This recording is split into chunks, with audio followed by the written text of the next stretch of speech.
have done a poor job of, I just told you that I like to make it feel like just a casual conversation as much as possible. But I feel like I've done a pretty bad job of that in the past with my past episodes. All right. And they always seem to turn into an interview. And I kind of find that it's more so because of the relationship that I have with the guests or how the guests perceive their role in the show. Like, as much as I want it to be just like a casual conversation, they'll sit in the chair and they've got the lights and the cameras and they're like waiting for me to ask them a question. Tell me when you want to start. So the problem that you have, for example, is I do a lot of remote work, and Teams is an interesting concept. So I've got all these people on Teams. Sometimes you see everybody pictures, sometimes you don't. And you don't know if they've hit the record button. So sometimes prior to that, you're going, if Colonel such and such comes in, we really got to not talk about this, right? And then you realize afterwards, oh crap, the record's on. So tell me when the record is on. Yeah. Okay, so I mean, it's going. So I just go post edit and just pick a spot that I like, and it's usually just in the middle of something, and we start talking. Well, that's fun. So Kevin, I've never done a podcast. I always like being in front of people. I wanted to be a Baptist minister, so praise the Lord, pass the offering plate, man. I was ready to go. Every Sunday I was going to preach, So being in front of people never bothered me. And I did find, though, that acting was really not my thing, but I like being backstage. I like making sure that people knew their mark, what was happening, and the lights and the sound and the whole works. So this is actually going to be interesting, kind of fun. What I wanted to do is, a lot of times we don't have a forum, and by not having a forum, it's hard to get the word out. Who's we? We as in people who don't know how the technology works, perhaps, or people who don't have money. Yeah. Money talks, but also people with money get to talk a lot. And sometimes it's like, oh my goodness. So are you, when you say we, are you like referring to people that have a message, have something they want to say, and would need a forum, but otherwise don't have one? Yeah. Or might want one and not know how to do it. Yeah. Or be too afraid to do it because, there can be repercussions. I mean, heavens, Charlie Kirk, not that I'm a fan of Charlie Kirk. I mean, I know people that are, but I'm one of them. Yeah. But the simple fact that and what I really liked, something that he said is, let's sit down and talk, prove me wrong. I mean, that's one of my things that I took away from it. I'm really, really, just, it hurts that they killed him. I mean, come on, let's talk. What's wrong with talking? If we can't communicate, how do we ever change? How do we ever grow? And so what I'm wanting to talk about today, and this is usually different. Usually I'm walking around and I've got an audience and I can read them because there are things that I can say that are cringeworthy. Yeah. And so when you can see an audience and they go, okay, time to kind of sidestep that one and we'll go down a different lane. But when you're talking on, let's say in this case, a podcast or this forum, I might be marching all the way over here and people are going, ew, I think I'm going to turn the channel. You have no idea. Click. And you have no idea. Well, I want to speak to that, what you were saying about prove me wrong and let's talk. Cause that was, I wasn't the biggest fan of Charlie Kirk. And that's what I think it's funny that that's what everybody was saying, was like, oh, I was never a huge fan of the guy, but I respected X, Y, and Z. And I was one of those people, but that was the thing. In fact, I have a reel. It was like one of the first little short videos I made from the first episode that I did of this was like a huge part of the inspiration behind what I want to, at least what I think I want to do with this podcast is to talk to people. That's what I was just talking. I've had this conversation with a couple people over the last couple days of like explaining dunking culture is what I call it. Is that's what the internet is after now, is like political leaders or just anybody that's having a debate, it's far less about the debate and much more about dunking on your opponent and getting footage to where it shows that. And so that's, that's one of the things that I didn't really respect about Charlie Kirk was that he was, and I don't know if it was by choice or whatever, but that just seemed to be, he's very smart, very well-read dude, obviously. But if there was, one of his opponents came at him aggressively, then he'd have to come right back at him aggressively. And if they're trying to make him look stupid, then he's got to try to make them look stupid. And while that's, that's the dunking culture is like who can dunk on who. But I want to avoid that. And in this, and that makes sense. It's because that's something that I have fatigue of. Okay. I mean, I can remember, I'm 68 years old. So I've been around the planet a little while. I mean, your parents probably hadn't even met each other yet if they were born. You're 68, you said? Yeah. What year were you born? Bad for an old man, right? 58. So yeah, that's my dad's age. Well, good, son. so politics have always been dirty, and I get it in one sense. We didn't know as much back then because it wasn't in your face. With the internet and a lot of things going on. And in fact, some of the things that I usually talk about, like when I'm presenting this, and folks, I have 5 slides, and this is kind of keep me on track when I do start talking about emergency preparedness and personal preparedness. But realistically, the algorithms that are being used today are real. And so as an IT professional, when I first started, I've rebranded myself 8 times. And I'm at the point now where when I get finished with this rebrand, there is no job for me. I mean, AI is putting me out of business completely because you don't really need coders anymore. Between, Gen AI and Claude and all these other people going out and even OpenAI scraping the internet and then selling us back what I created for 40 years, really. Mm-hmm. But it's always been about the haves, putting the have-nots out of jobs so they can make more money. But AI is interesting in that it literally, every mouse click, every dwell on whatever your favorite social media is. You might be Facebook time, TikTok, who knows, whatever, and it catalogs it. It knows what you want, and then it creates an echo chamber. So it catalogs how long you look at something. I know, that's what I'm talking about, dwell time. And so I try to confuse it, but AI kind of sees through that sometimes. But I mean, like, really, it's like, hey, bot, I'm looking at left wing and right wing stuff. Watch this. Because I'll say, like, I'm a man without a party now, and it's kind of one of those things that it puts us in echo chambers. And so if you click on something, I hate Trump, then everything is hating Trump. Mm-hmm. And then, or ICE, everything is hating ICE or immigration or whatever. And if there is an ICE agent who is truly, he's kind, he's just doing his job, or she is, and they're really respectful and say, I'm sorry, but you don't have a visa, we're going to have to send you home. Or different types of kindnesses that are being taken care of. You never see that. Mm-hmm. What you see is hate, ICE on this side. And then anything that looks negative, that is negative, blows up. So you only see that one itty bitty little percent. It's like, that's because that's what gets people to react. Oh no, yeah, that's engagement farming is what they money. Call it. Yeah, you got engagement farming because it's all based on algorithm, dwell time, money. Because, and I'm really getting tired of seeing as these people, they cry. Will you just stay here for 7 seconds so I can get money? You're like, shut up. Look, you're cute, and I don't care that you're missing a leg. Tell me your story. I'll stay because, I'm a veteran. I have seen people that came back broken. I'm okay with that. And, oh, by the way, if you make a cute belt buckle, I like belt buckles.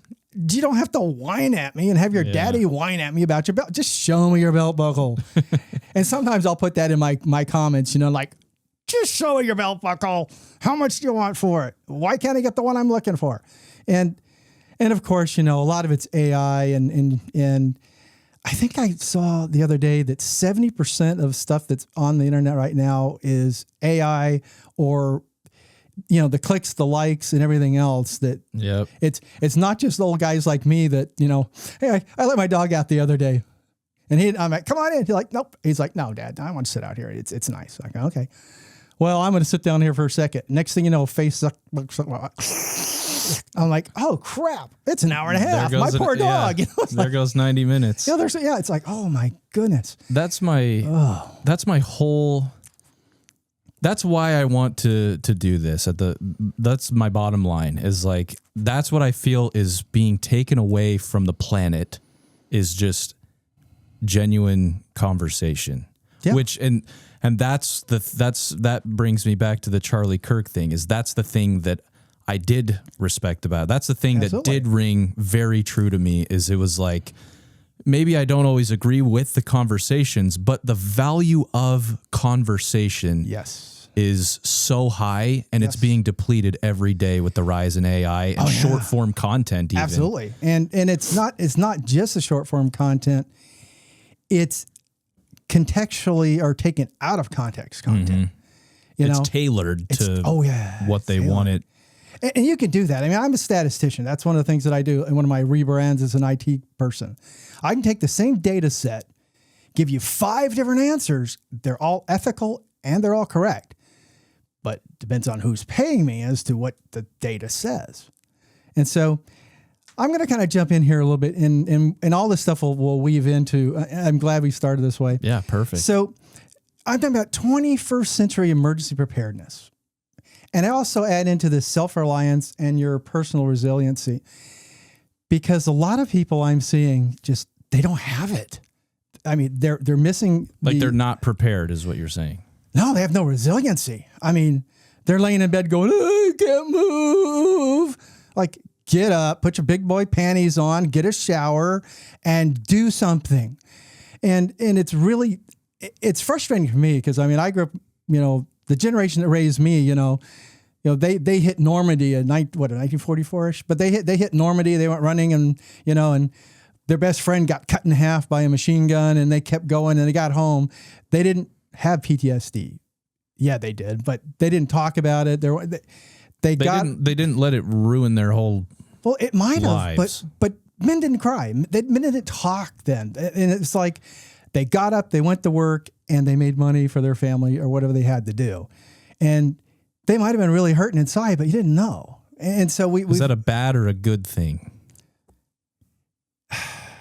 Yes.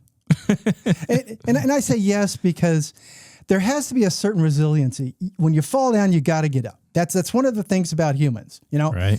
We don't have scales. We don't have armor. We don't have acid dripping from our mouths. I don't know. Some people seems like they do, but we can break. And yet I remember one of my martial arts instructors, kind of, showing us a film, and I can't remember if it was like Bruce Lee or some weird thing, but it was like, here's a board. What is stronger, the board or the arm? Well, if you hit the arm with the board, you can break the arm, but the arm can break the board. So humans are interesting when it comes to resiliency and stuff. I mean, the body is phenomenal. But it's the mind that breaks us a lot. Mm-hmm. And so that's, So what you're saying kind of, tell me if I'm off here, but like there's, the culture kind of used to be this show no emotion and push forward through all, just grit your teeth through all of it, shut up and do your work, no crying. And the direction, we're moving in this direction where we're paying more attention to that and trying to encourage more opening up and helping people. But the needle sometimes is going too far to where now they just are helpless. And yes. And that's fair. And I see it all the time, and back to like, I pull this thing onto preparedness. So when I say preparedness, I'm not talking prepping. So prepping is kind of a different thing. Yeah. you ever thought about what is the difference between preparedness and prepping? What do you think? I mean, how does that work for you? That's a good question, but well, it just I mean the thing off the top of my head is that one is past tense and one is present tense. Preparing is something you're actively doing, and preparedness is something that you have. Okay, well, so I threw this out in a forum a couple weeks ago, and that actually is not bad. When I'm thinking preparedness, or I'm speaking this particular term, it's the now. It is your point of view. It's your paradigm. It's what's happening. It's how you react, how you act, I should say, in the now. And prepping, that's kind of what you buy, what you put, I've got friends, well, acquaintances now, but he has a site called A Voice of Warning. I mean, these guys are buying 40 acres of land. They're doing the whole homestead, bunkers, homestead, bunkers, guns, ammo, everything else. This is not what I'm talking about. What I'm talking about is your personal resiliency, your ability to be self-reliant, pick yourself up, and emergency preparedness from the standpoint of action. And I mean, and when you look at this stuff, I mean, preparedness, well, it's intended to reduce suffering, right? It's never going to keep it from happening. And what I mean is, no matter how prepared you are, you might win the tornado lottery, bounce, wipe, and there goes your house. So, oops. And my wife always laughs at me. Oh, you got this stuff, and what happens if a tornado takes our house out? Whoops. Well, I guess we don't have any more stuff, right? But it isn't the stuff. It's what's up here. A lot of times when we think of preparedness in this sense that I'm talking about, people say, oh, fight or flight. Yeah, it really doesn't work fight or flight. What it is freeze, hesitate, and uncertainty. And so what the message that I try to get out, like when I talk about preparedness, is think about the situation. Think about how you would act, not just react. Because reaction, you're being acted on when you react. Years ago, I was a combat medic, assigned to the Marine Corps, explosive ordnance disposal team, and that was very interesting. And I'm down at the shack, right? Because they didn't want Doc to be up where they were blowing things up. We would destroy old ordnance and stuff like that. And so I'm down there, and I'm sitting there with one of the sergeants, and all of a sudden I see a big flash, and then there's a boom. Well, I'm already in a van heading up the hill. Why? Because I was prepared to act. I had mentally prepared myself. I knew what I needed to do. I had my first aid kit. I had everything I needed. They were on the radio going, hey, call Doc. And the sergeant's like, Doc's already halfway up the hill. And so I got credit with saving a guy's eyes, my captain's eyes, because I was there. I acted. I knew what to do. And that's sometimes what in this culture that drives me crazy. And that's somebody's going, and you don't go, maybe that person is getting ready to fall down or have an anaphylactic shock reaction. No, let's pull out our cell phone and let's put it on TikTok. And record it. Yeah. And I see that a lot of times. I'm going, are you kidding me? I mean, a friend of ours, had a reaction to peanuts not that long ago. And my wife, I've either rubbed off on her or she on me, but she looks over and because she's very observant. She's like, that person doesn't look like they're happy. And she was up by the time this individual started to have their reaction and was able to guide her to the floor so she didn't hit her head on the floor and hurt herself. And then she was able to get, help very quickly because she was willing to act, where a lot of other people were going, That is what I'm trying to get people not to do. I mean, in my faith, member of the Church of Jesus Christ of Latter-day Saints, years ago, and I don't know if they still teach it because I'm kind of an old guy now, But years ago, they used to say, think about a situation. And usually it was about, if it's getting towards the end of the time that you're supposed to be home and you're in a situation where you might make a decision that you will regret, make the decision ahead of time so you don't do it. and I'm being a little facetious, but yeah, I literally will practice different scenarios, different things. And I did as a medic, as a paramedic, ambulance driver and such, that if this happens, here are various ways that I can act as opposed to run around into chaos and be part of the problem. And that's kind of what I'm looking at. And that's really what I want people to think about. Why do you think that people, you mentioned that people are like pulling out their phones and recording stuff instead. And it's fine if you bump that, but why else? Why else are people not, do you feel, are people not prepared? I'm not sure. I have opinions that won't be popular. You might get some hate mail, but some of it I think it's an entitlement mentality. And some of it is that my parents grew up towards the end of the first, what was it called? Not recession. Having a brain lock here. Your parents? When the stock market crashed in Great 1920. Depression. Thank you, Great Depression. Hello. Yeah. So they kind of grew up with a kind of mentality, and then my generation tended to spoil perhaps our children. So they always had everything they needed. We made our kids work. We gave them an allowance. Or let me phrase that. They had chore charts, and the chore charts had a dollar amount. And if they did their chore, they got their allowance. But they were always going to get, if they needed shoes or clothes or stuff for school or whatever. But our kids are spoiled, and some of that spoiling is part of it.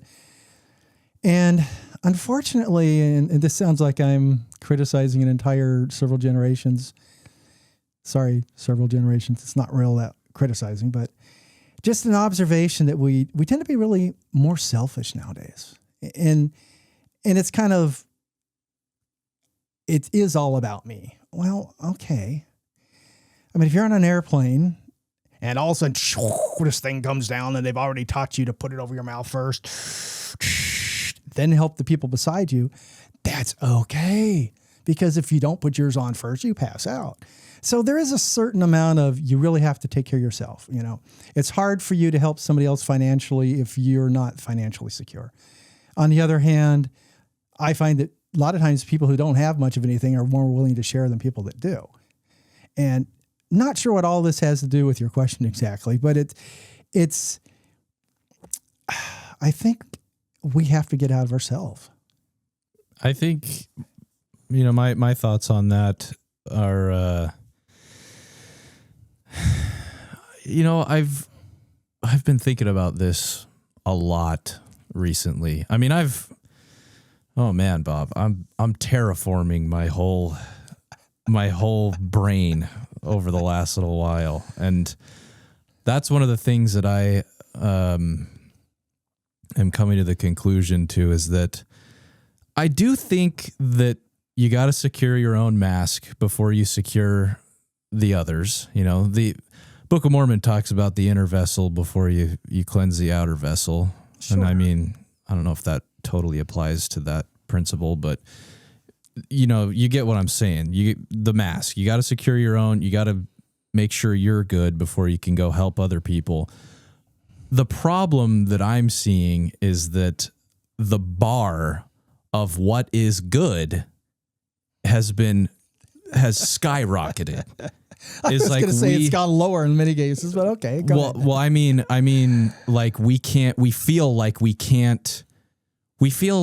have to have so much more than we actually need to have before we impart of our substance and actually go out and help others and give to others. That's fair. And that's kind of like when I talk about this whole business with preparedness, I'm not talking about you spending money necessarily. Mm-hmm. For example, here's 4 pet rocks that I usually talk about right up front with folks. Ready? Get out of debt. Get out of debt.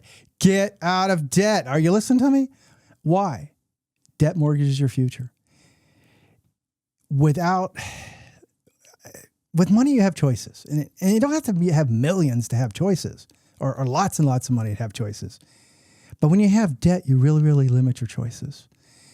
And so I do try to teach people, you got to know the difference between a want and a need. Back to kind of what you were saying. And literally, most of the people that I know, especially some of the younger folks and even some of the older folks, they're just dying with debt. You know, they get a paycheck and like, woohoo, I got my paycheck. Why? It's good. You know, and so it's hard to have that. What is the word I really want to say?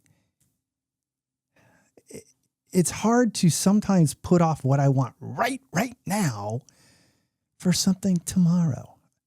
I mean, I'm a young person that she gets paid on Friday, and because she worked hard all week, she takes herself out to a nice restaurant. That's okay. And she blows a lot of money. And then the next day she goes to the spa because she deserves it. And then she's got to get the rest of her tattoos so that her sleeve gets done. And of course, you know, she can't just be happy with 23 piercings. She needs her 24th piercing. And then Monday morning, she can't pay her car insurance. Right. Which is a little bit along the lines of why do you think things are kind of happening where they are today? And a lot of it's just a mindset. And realistically, we had a time between like my dad and like my mom was talking about with the Great Depression, you know, eating a bowl of oatmeal for dinner in his time was great. In fact, that used to be one of the fun things that me and Dad did because, you know, didn't realize that maybe we were short money, but it was fun. We ate oatmeal for dinner, right? But you have to plan things. I mean, when I was in the Army at one point in time, I was the dining facility officer. You know, I was a logistics officer at the time, and I owned a dining facility. Did you know they have a budget and they have to buy food to feed people? Imagine that, a budget. And so we would literally talk to, you know, there were about 500 people that we fed, and we would say, look, we want to do something special. We want to give you guys steak and lobster. But here's the deal. In order for us to afford steak and lobster, we're going to have to give you chili mac and spaghetti like 3 days in a row. Are you guys okay with that? Because those are really cheap. And if I don't have to spend a lot of money, I can buy steak and lobster for Thursday. And the kids would always go, oh, yeah, baby. You know, we'll eat chili mac. If we don't like it, well, we'll go off base to McDonald's. Whatever. Got it. And then sure as shooting, there's Thursday and we have, steak and lobster. And of course, you know, the generals have to come from the main base out and we have to set up a table for them so they can have steak and lobster too. And that's fine. But I've lost my total train of thought. Point being that everything has a cost. And if you plan, you can take care of those kind of things. But first things first. I know there's been a whole lot of books when I grew up that were called Put First Things First. So the other part of one of my pet rocks for emergency preparation for your own, let's say, for your own mental health anyway, but at least for your own preparedness sake is cardio. Now, if any of you have ever watched Zombieland, you know that that's the main character's rule number 1, cardio. And I don't just mean, you know, for example, running and everything like that, but I'm talking about paying attention to your body, move more, do something. We have generations, and it's not just age, it's not just old guys like me, but we have people that are sedentary. They just don't move. Mm-hmm. And if you're in an emergency, you got to be able to move quickly towards danger, maybe if you have to grab or save a friend, even your pet, or away from danger fast. And if you can't move, you will die. But even if there's not an emergency, just the fact that some of us don't get out and walk, we don't take advantage of, like the weather today is gorgeous. We just sit.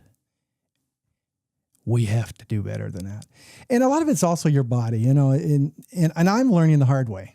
It wasn't, when years ago, diabetes was, your A1C was 7. Now it's 6.5. And when I hit 6.4, my doctor's like, Bob, yeah, what's up, doc? You are almost diabetic. Oops. No kidding. Almost. Oh, yeah, I'm one point away, right? Well, yeah, I've dropped. I'm 5.7 now. I've got ways to go. But what did I do? I started reading labels. I started thinking a little bit. To your point about we sometimes think we have to have so much before we can give. We also eat a lot more sometimes than we need. Yes, we do. I mean, so I started kind of doing that. I dropped 40 pounds. I lift now, old man lifting. Yeah. 3 sets, 12 reps, 3,600 pounds. Yeah, but that's only 100 pounds a shot. However, it's the consistency that counts. And it's the same with getting out of debt. It's the consistency. It's the same with preparedness, mental. It's the consistency. Now, this is one of my other 3 things in my pet rock. Keep your car half full at all times. So, half tank. Take the little E on the far left and slide the E to the middle. Even if you only do it, in your mind. Or I guess you could actually put a little sticker on their E. And I tell people to do this. Why? Well, we live in St. Louis. So if you're watching this and you live in the St. Louis area, you'll understand what I'm talking about. You can go to work in short sleeves, come out and it's dropped 40 degrees. And while you're in your little cubicle, you will have had rain. You would have had a thunderstorm with hail, sleet, and then you will have snow. And on the way home, it's an ice storm. So that is true. I mean, 3.5 hours to drive 25 miles. So if you keep your car at half tank at all times, you have options. And in some areas, like you live in Florida, you live in the other places where, hey, look, that little cloud, here's the hurricane. Okay, well, let me go. When Katrina hit and our friends in Louisiana were going, oh, look, hey, I'm in New Orleans. It's coming. Well, let me get gas. Oh, there are 50 people in line. Yeah. But if you keep your car at half full, you can go, in most cars anyway, you can go at least 100 miles on that. So you can get an hour out of town before you have to get gas. And right now, because I love gas prices. Yes, I'm so happy I get to pay $4 a gallon. Thank you very much. I was gonna say that's what I wait to fill up on, or that's what determines when I fill my car. Yes, but that's why I fill mine at half tank, because I can go, oh gee, I only put $22 in. Yeah, I don't look at it's only 5 gallons. Good grief. Yeah, it'll probably make you feel better, but it's the same amount of money, but emotionally, you got to take care of yourself emotionally as well. And this is my big pet rock, or one of my big pet rocks, last pet rock. Be aware of your surroundings. And it's kind of serious. So I'm walking to work, and there's a federal police officer in front of me. He's about 6'2", built like, and he's got all his combat gear on, stuff that I didn't even get to have when my soldiers were in Iraq, right? And I'm walking behind him, and he's got his hand in front of his phone in his hand in front of his face. Now, some of you might be watching this, somebody listen to it, but you know what I'm talking about. It's the cell phone weave. I'm going to go to the left. I'm going to go to the right. I'm going to go to the left. I'm going to go to the right. And you can't get around them, because as soon as you start to go, they're weaving back up, and you see it on the road too. Speed limit is 60 miles an hour. I'm doing 45, and I'm crossing back and forth over the lane. And what do you yell? Get off the phone. And so I watch this guy, and I'm fine. I'll just kind of walk in here. And we get closer towards the building, and I said, good morning. And he's like, oh. Scared him. I'm like, dude, I said, I'm an emergency preparedness fan, and I talk to people about this kind of stuff all the time. I said, guess what? You had no situational awareness. I got to bump you on the head, taking your firearm and done bad things. And he's like, yeah, you may be bigger than me and stronger than me, and I may be an old man, but you know what? Baseball bat could do a heck of a number on the side of your head, boy. You got to pay attention. And I've seen him a couple of days, off nonsense, and he doesn't have his phone in his hand. He kind of chuckles. He's like, see, I don't have my phone now. But I get it, but I don't. I'm driving in a park. So those of you who are familiar with St. Louis area, there's different little cities or townships, and Fenton's one of them. And they've got beautiful parks. So I'm riding my bike down the park, and there's a couple, whether they're married or not. I'm going to make an assumption that they're husband or wife. Reasonably young, maybe 25-ish, a little late 20s. But they both have their phones in their hand, walking in the park. Walking to the left, walking to the right, and they're on the bike path. And I'm on my bike like, okay, let's go to the left, let's go to the right. Let's weave back and forth. Now they have 2 kids under 3. I can pretty much tell because, I love kids. I got little kids or grandkids, and they're in diapers still. And their little kids are like 20, 30 feet wandering off towards the woods. And I'm going bing, bing, bing, bing, bing, bing on my bell. And this guy's like, what? I said, get off your phone. It's gorgeous. Oh, by the way, your kids are almost in the woods. And then, of course, the mom's like, like, get off your phone. There's nothing that important. You're being, well, it used to be called social engineering. Now you're just being socially controlled. So come on, get off the phone. Look at the sky. Look at the birds. It's a gorgeous day. So why is that, Kevin? What is it that people have to be on their phone all the time? You tell me. You're younger than me by a long way. I agree. In fact, that's what I'm working on currently is getting off the phone, getting off the short form content, because that's what it always is. And I mean, yeah, I realize that it's exactly what you said about preparedness being a mindset, and it's the same. I think it's the same principle, is that while you're physically, you have your phone in your hand and you're physically distracted, it reflects a much bigger problem. And that is the fact that you live in that world. Like that's what I realized about myself because I have my ups and downs, depending on my motivation day by day. Maybe I'll feel really motivated one day, and I'll do more. But if I'm not feeling motivated, then I get sucked into the reels, and then I'm just watching short form content. And that makes sense. And I wonder sometimes if that gets back to one of our earlier thoughts or questions as to why they pull out the phone rather than help. Right. Because they are sucked. And believe me, I am not innocent. I mean, Lieutenant Hale has been in more and more of my sci-fi things every single night, sometimes for an hour. Did you know that humans are the most dangerous beings in the galaxy? Yeah. It's the AI sci-fi. Yeah. And I love it because they can't tell the difference between wound and wound and read and read. I get it. So when AI gets perfect English, I'm going to be scared, but it's kind of fun, and it's always, I love the stories about saving the dragons, and the dragon queen falls in love with a human that saved her hatchlings, or at least, whatever. So, yeah, I'm not innocent either. But it's designed to suck you in. Yes. So that's what sometimes I'll look at it and be like, you know what? It's not all bad. That's what we love to say in the church, it's not all bad. It can be good. It's just moderation or whatever.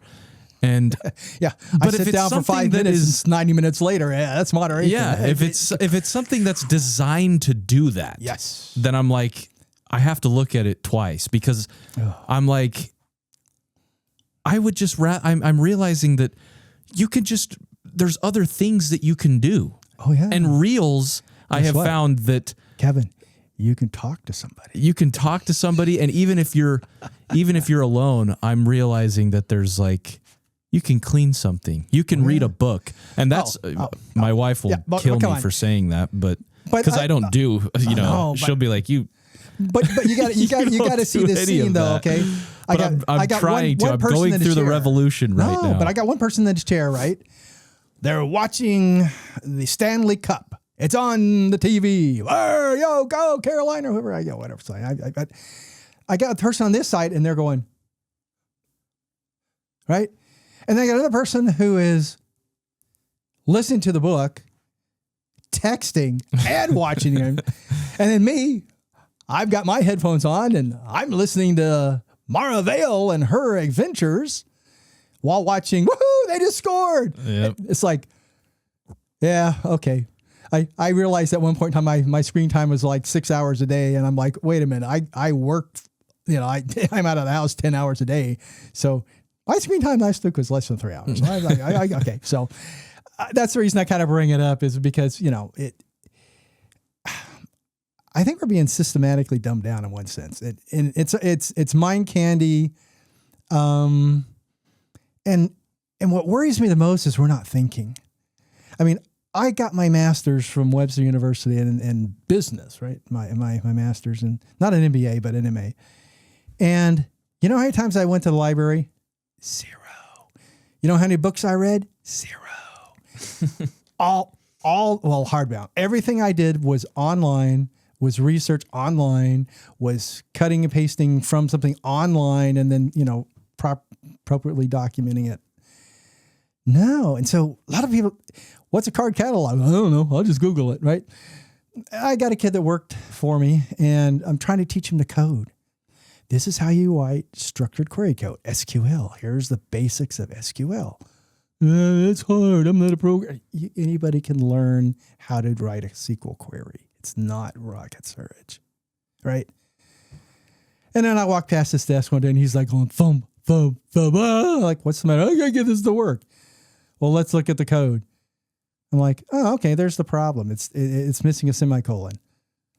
And he's like, oh, well, I just told ChatGPT what I wanted, cut and paste, and I'm going to figure it out. And I'm like, no, I didn't want to hear that, Yeah. And I don't even think that finding information and learning on the internet that's the thing that I would say is not all bad. It's specifically the reels for me. It's specifically the scrolling, because that's when you're looking. When you're on the internet, you can still be intentional about why you're on there and what you're doing on there. Yes. But scrolling is not intentional, and it's truly it's making us dumber. Okay, yeah. It's making us dumber, and it's physically distracting. But that was what my bottom line was that I think more importantly, it's spiritually distracting. Yeah. We might be distracted in the moment while we're actually looking at our phone and scrolling, but I think it adds, the more you do it, the more addicted you get to it, and the more that world starts to become your world, even when you're not scrolling on your phone. And that's the bigger problem, is that it's a disconnect. It's a spiritual thing. Reality is being warped, and I have seen that so much in my, whether it's playing a video game or the same principle applies to the scrolling on the phone, is that that just becomes what is important. It becomes your world. But then you look outside and you're walking through a park and you put it down for an hour and you realize that none of it's real. Yep. And this is what's real. And that's but you why, see how again, that gets the to your genuine, mind, though, and you just said it. That's one of the reasons why we have so much animosity towards one another, in one sense. But I mean, the echo chamber. But it's our mind begins to look at that as our reality. Yeah. Whatever's shouting out to you the loudest becomes what you listen to, even if it's wrong. I mentioned that in my last episode. Is like, I guess I should have listened to it. Well. It wasn't exactly that, but just that concept that the internet becomes your reality, and the internet, like we talked about earlier, is pushed by anger. It's like, how can we make people as angry as possible? And it's just full of rage bait, trying to get everybody angry. It's hooks as well, because what is going to hook you? And it might be the headline that you go, huh, what? And you grab it so that you read it and you go, that ain't even close to what they're talking about. Right. But then, and then it becomes frustrating. Mm-hmm. And so you're like, you got to tell everybody that. And then, But the problem is that then you start to think that the world is full of angry people and mean people and stupid people. And you start to just look at, that's what you think everybody is. But then again, that was a big motivator behind this podcast. Is I was like, why isn't that the case when I'm actually talking to people?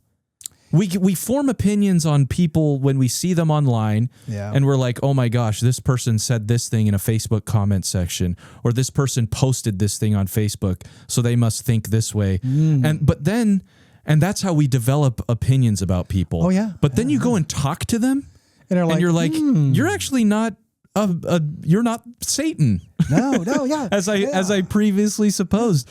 And that's why I feel like there's what's missing. It's all designed by Satan is to stop getting people talking to each other and connecting on a spiritual level, and just get people looking at each other in an angry, out of context, surface level way. Bingo. And that's what's going to divide us. That's the 15-second sound bites. And you're right. It's a way of dividing us. And I'm always fascinated by that. Like, I have some strong opinions about some things in some areas, right?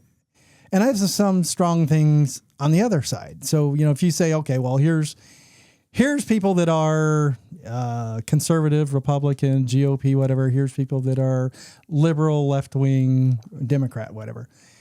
I have some things that are way over here on this side, and some things that are way over here on this side, and some things that are right there in the middle. And I remember talking to somebody, and of course, you don't talk politics in the office. So, but we were kind of in the break room, and 90% of what we were saying, we were thinking identically about. Like, who doesn't want universal health care? Maybe if you're one of the 47 billionaires who's making money off of health care that's so poor that if you don't have good insurance, you don't get it. But I was a missionary in Bolivia. So for those of you who are listening and you're not members of the Church of Jesus Christ of Latter-day Saints, I served as a voluntary missionary in Bolivia. Y tenía una gran experiencia. And I got to meet a great, beautiful people. And one day I was playing basketball, and some exuberant person who used to play for Brigham Young University ran into me. Now, I am to basketball what a poodle is to guard dog. Okay, my companion taught me how to do a chest pass, bounce it down, and I could get at the right outside the key, like there's a little tick mark, and I could do a bounce shot and make it 90% of the time. Yeah, so whatever. But this guy hit me. My thumb was then right there in the center of my hand, right? Dislocated, like, ow. Ooh. Yeah, that was interesting. So we walked down, and it's a clinic, right? And it's nice doctor meets me, and I show him, well, my thumb is in the middle of my hand, and he takes me over to a machine that would probably be illegal in the United States, but it was, he stuck my hand in it and twisted back and forth. And you could look at the x-ray on the screen, Oh, he's like, okay, nothing's broken. Boop, puts me back together. I didn't pay any money. I didn't have forever wait time. And the doctor wasn't making $350,000, $500,000, $100,000, $1 million. It wasn't like Bob Unger, our third, representative for 3rd District. You didn't pay any money? No. And I was a foreigner. It was universal health care. And so what's so hard about everybody pays taxes, everybody gets health care, and they get what they need? I don't get it. So I'm talking to this guy, and we're basically, who doesn't want fresh water? Well, you need to pay for the infrastructure, but why can somebody make profit off of water and sewer? Why can make profit off of electric? I mean, Tesla's idea was electricity be free. Everybody would have it. I can't make it. I mean, I could buy a solar panel, I guess, but even then they're going to charge you money for the lines coming to your house, even if you don't use them, right? That's okay. But it's kind of like, geez. I mean, France has already showed us how to be energy independent. Build small nuclear power plants. They're clean. You don't use weapons-grade plutonium-232. You use another isotope. And you make them all the same. You don't let Joe Blow's billionaire friend make a proprietary one that you can charge anything you want, that only that thing works, only that time, only that space. So if you're an engineer on one, you can move to the other one. If you have a spare part here, it can go to the other one. Gee, we could build, 1,000 nuclear power plants and power the entire U.S. and be cleaner than we are today. But by the way, coal also, what's coming out of the stack now in our coal plants, it's just water. I mean, it's steam. It's the mercury left over afterwards. So let's figure out how to make mercury do something besides, be just a heavy metal. Nothing. Like, I don't know. But the point is that when we talked, his horns and tail disappeared. Mm-hmm. Now, granted, we were not going to agree on certain things. And that really is kind of the crux of what I'm talking about when I'm saying we're building self-reliance, resiliency in our emergency preparedness or preparedness. And you mentioned it.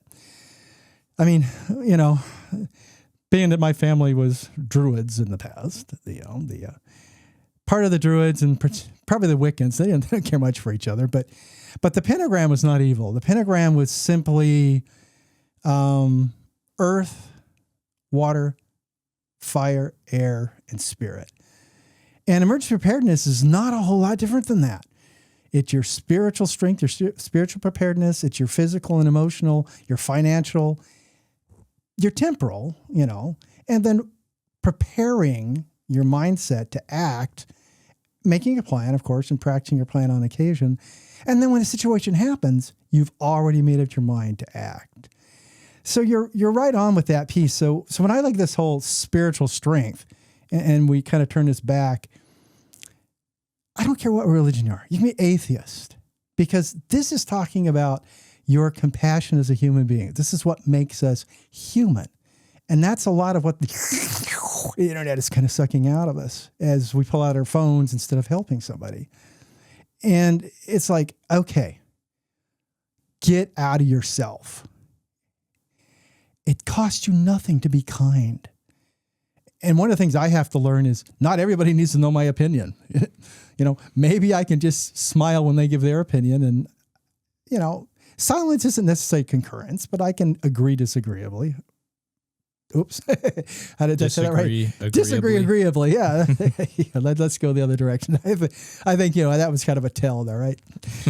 but that's kind of the way I look at this. It's like, okay, maybe this part of who you are, your paradigm, the way you look at the world, I look at the world as though there is a God, really, truly a God who loves me, my Father. And that's cool, right? And he has a wife. I have a Heavenly Mother. And if I could see through her eyes how she looks at all of us, her children, or looks at her children, just the love in it that she has. And I have an older brother. He gave his life for me. No matter what you look at, how you look at it, this earth was made for us. And this is our experience. We don't have time to waste in self-pity parties. Now, my atheist friends, it's okay. You don't have to believe that. I love you anyway. And I do have a few friends, and they're like, Bob, I don't need a sky wizard to make me do the right thing. Fair. That's fair. That's okay. And I appreciate that, because you can be kind. You can donate. You can donate your time. You can lift others from where they're at. What does it have to do with preparedness? It has to do with getting out of ourselves, out of the selfishness, and being willing, when the occasion is there, to do something.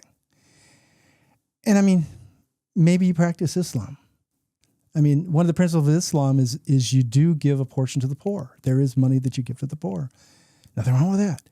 Judaism, they've had that type of thing as well. So, it's, as you develop your relationship with Adonai, it's great. It's okay. And I think you kind of said it before. A lot of it is we're starting to be spiritually dead. Simon and Garfunkel love Sound of Silence. It becomes more and more germane to my thoughts. It's like, and the sign said, the words of the prophets are written on the subway walls and tenement halls.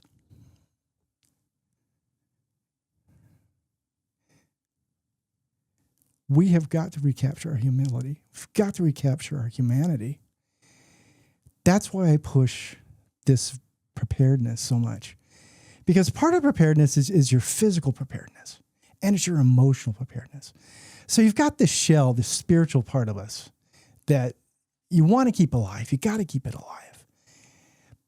But you also have this physical part, cardio. Do something. You have your emotional part. And I see so many people falling apart emotionally. I have never seen so much mental health in my life, mental health problems. And I'm an old guy. I mean, I have a daughter with a PhD in psych and a daughter with a master's, she needs a master's, but her Bachelor of Science in psych. And it's taken them 10 years, but they have convinced me depression is real. Like, Dad, you can't just tell somebody to put their big bro panties on and get up and do stuff. Buck up. Yeah, buck up, little camper. Mm-hmm. Okay. I'm like, but at what point in time can you just look at somebody and say, look, I love you, but what you're going through is well beyond what I can help you with. If you have got to take care of yourself, you've got to do this for yourself. Yeah, there's a balance. There's a balance. And that, again, so part of this preparedness piece that I talk about as well is your financial self-reliance. Because your finances can totally devastate your emotional state, and that can take care of your physical health, and that can mess with your spiritual health. So I will tell you again, get out of debt, get out of that. Budget. Learn to live within your means. And if you're not happy with your means, figure out how to get another job, how to improve yourself, how to get that extra finance that you're looking for, or that extra, kick or whatever that you're looking for. And all this is, to me, it's not obvious. I mean, there is no such thing as common sense. No such thing as common sense. There's learned behavior, and the smart people learn from other people's failures. So when you say, well, she doesn't have any common sense. Well, duh, nobody taught her.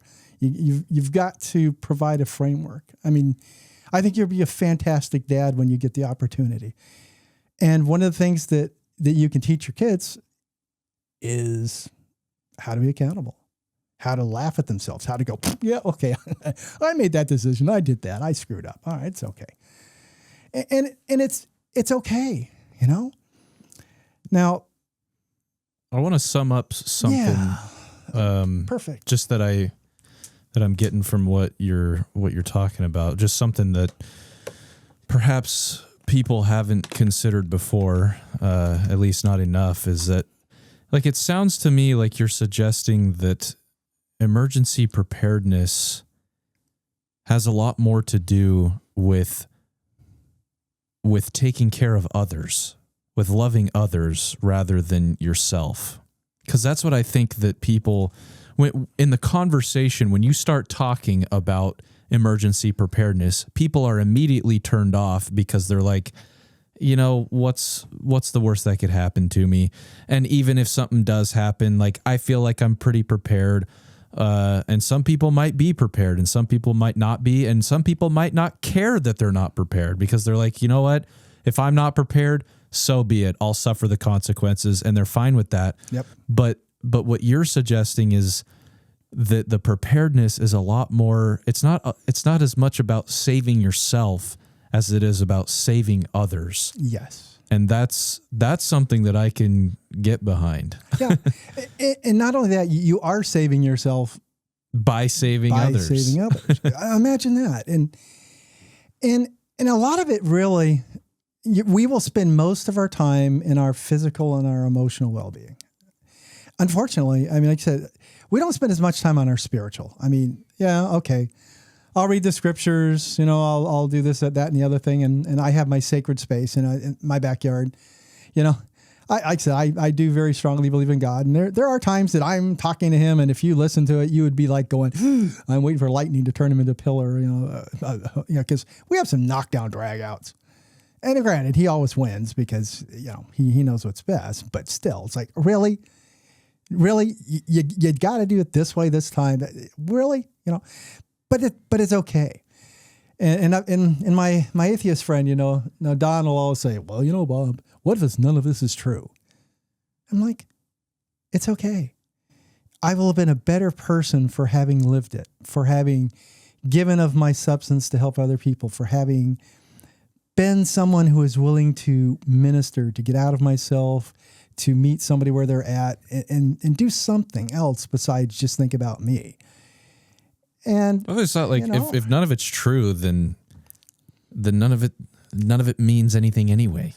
Exactly. So why is it that people hate on people that have religion? Yeah, well, whether I'm trying to be good or whether I'm bad, like at the end of in 100 years, it's not going to matter at all because I'm going to be a corpse in the ground. So when I teach this emergency preparedness stuff as well, one of the foundations of this is to accept your mortality.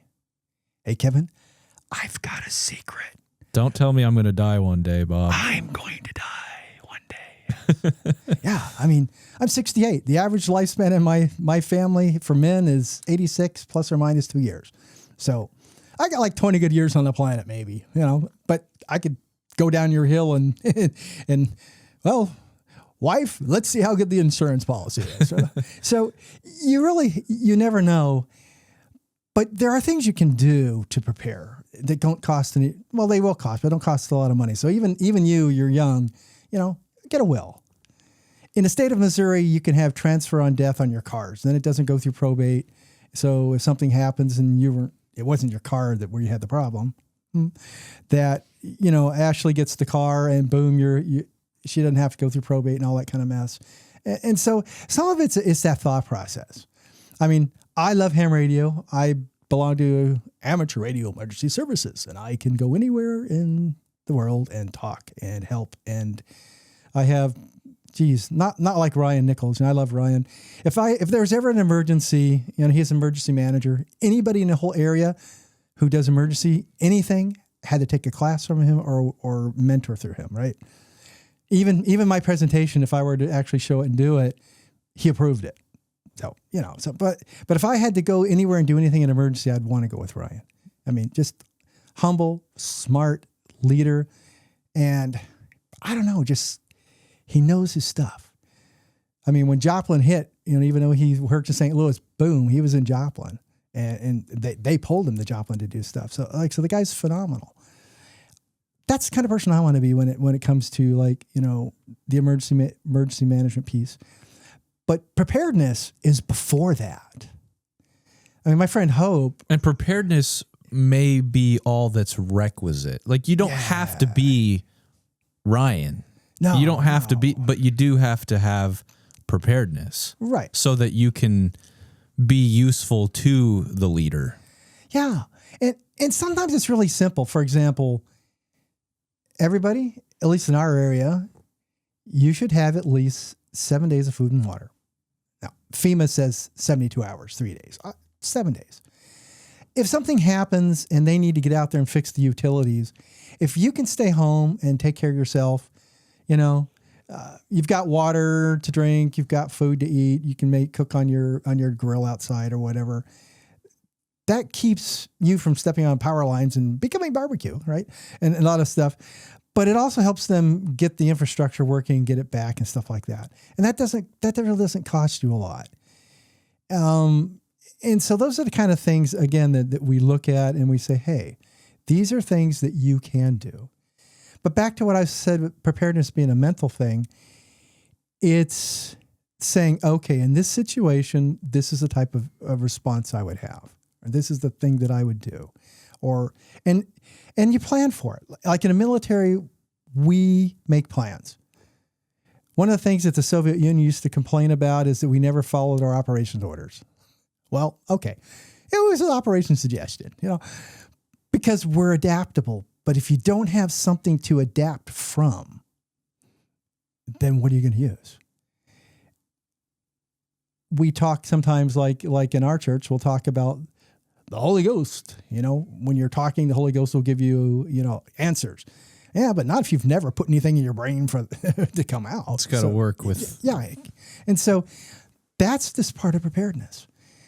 But it's getting to the point where, you don't have to be like me. You don't have to walk into a restaurant and go, okay, There's escape route, there's escape route, there's escape route, there's where they would likely come from. There's concealment, meaning they can't seal me. There's cover that would stop a bullet. Okay, I'm going to sit here and watch that, and I'm looking at people. That's me. That's 31 years of military. That's combat training. That's teaching pistol marksmanship. That's, planning operations. That's what I did for a long time. Also, 5 years of pretending to be the enemy and what I would do to tear us down. So that's a different way of looking at the world. So I don't expect everybody to look at the world like I do. But I would say, if you're going to take a trip, you might think, what would happen if you had a flat tire? You're going to go, no, you pull over, okay, roadside assistance, or you call AAA, you're going to be there for a while. Do you have any water in your car? Do you have some snacks? Can you try to get off on a better part of the road, especially if you have kids, so maybe they can get out and they don't have to play Dodge truck, Hey, look, it's an 18-wheeler. Okay, there's George. That's one less mouse to feed, right? So, but it's the thought of so that you're not panicking when you're in a situation. And it's kind of funny because, and unfortunately it's not funny. It's sad, but I taught my son at a particular point in time, if you get this active shooter thing, hit the lights, get against the wall. So if they try to look in, they can't see you. Worst case scenario, if you guys can't get out, grab your pencils, anything you can throw. And so they had an active shooter drill. And my son immediately got up, turned out the lights, grabbed stuff, and got against the wall. And the teacher's like, "What are you doing?" He says, "Doing what my dad taught me." And he's like, maybe we need to talk. But he was prepared. He wasn't scared. He wasn't panicked. He was prepared because we worked through it. We talked through it. And that's what we need to do as a people, is be able to say, okay, I'm on the airplane. My friend's sitting next to me. I'm watching a guy who's waiting for the bathroom, and he's going, oh. I immediately got up, caught him, laid him on the ground, opened his airway. Doctor saw it, came up and said, "I'm a doctor." And I said, "Do you need help?" He says, "No." I said, "I'm out." But he didn't hit his head, right? And my friend's like, "Wow, I didn't know you could move so fast." I'm like, I'm situationally aware, bro. I was combat medic. I was California EMT. Well, EMT too, whatever, ambulance driver.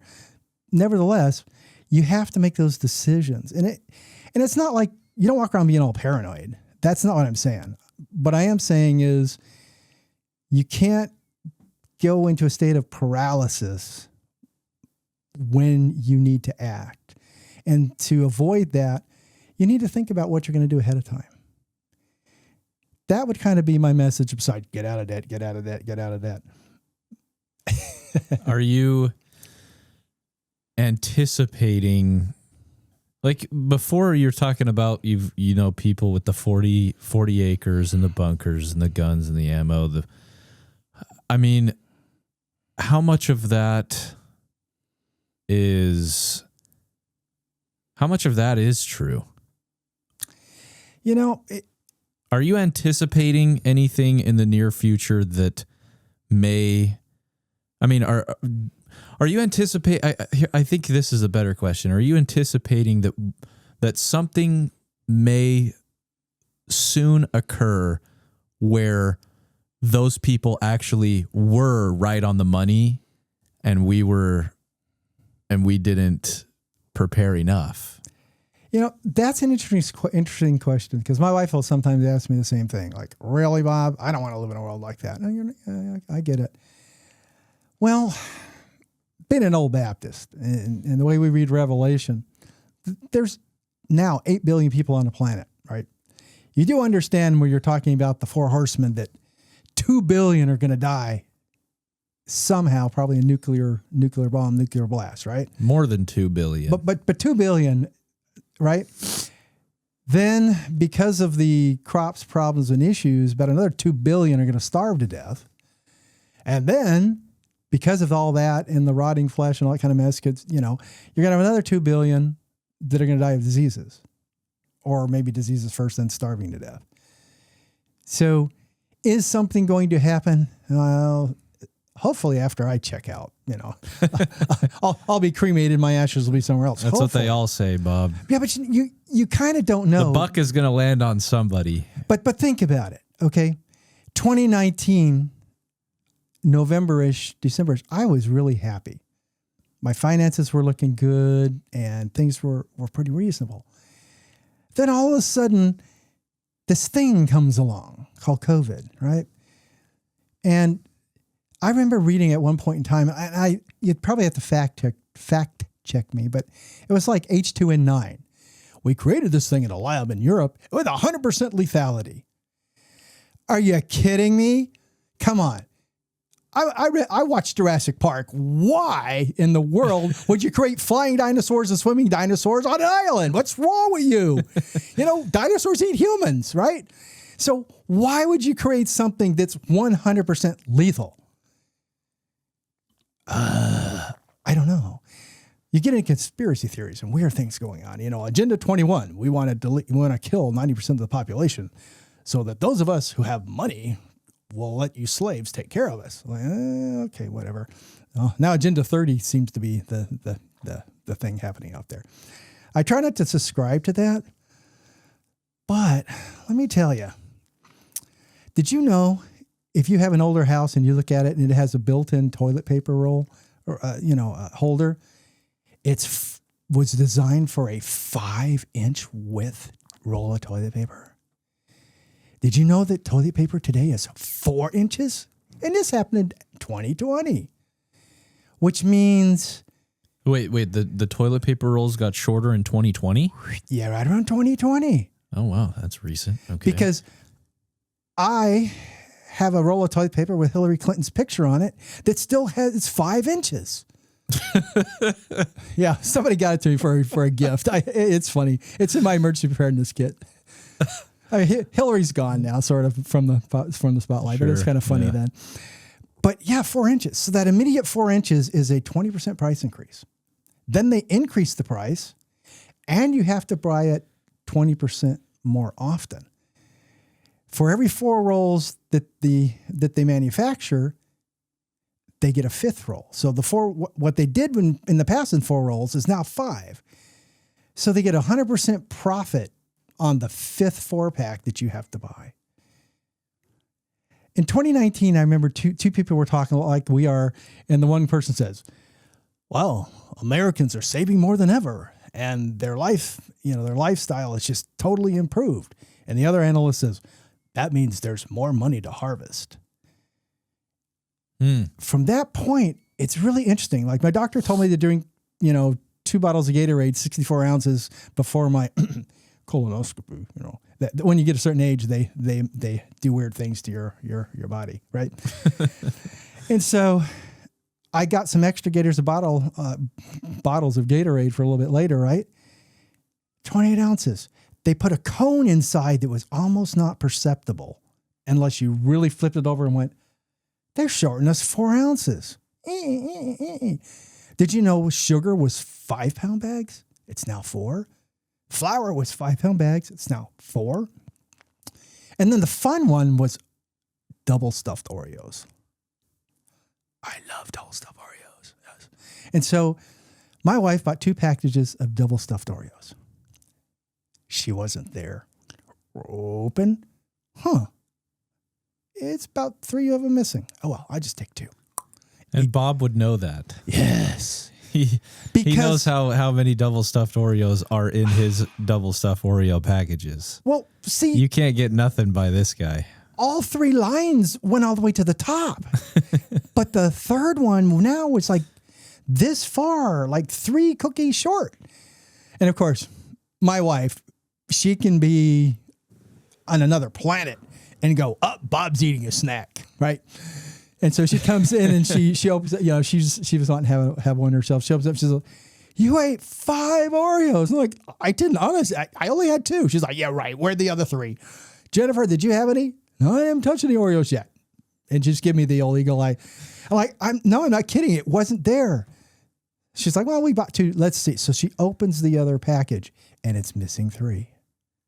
And that's when Bob knew that the government was conspiring for our downfall. It's not necessarily government that's doing this, but I have seen, and I also, it's like we call this group the elitists, you know, the Rockefellers who figured out how to do waterfall and cascading of all their money. The cabal, yeah. You know, and you look at this and you look at, you know, the elites, the billionaires. No, in many ways, we're talking about predators and parasites. I'm sorry, but they just have a lot of money.